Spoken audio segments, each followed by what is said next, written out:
Hi guys, what's up? It's Sculler85 back in another unboxing. And this time, as you can see, it's for Ghost of Tsushima on the PS4.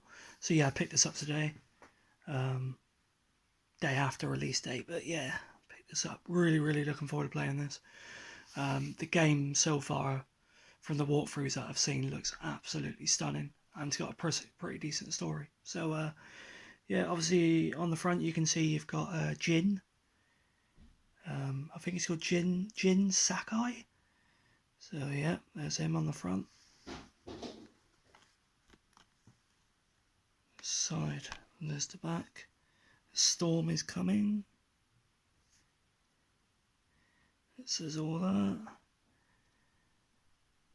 Install size up to 45 gig, and it is PS4 Pro enhanced.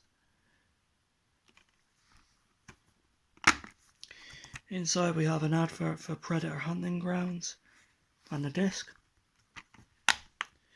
So yeah, that's it for my rather quick unboxing of Ghost of Tsushima, guys. If you like this, please be sure to check out my other videos. But for now, guys, thank you very much for watching, and I'll catch you soon.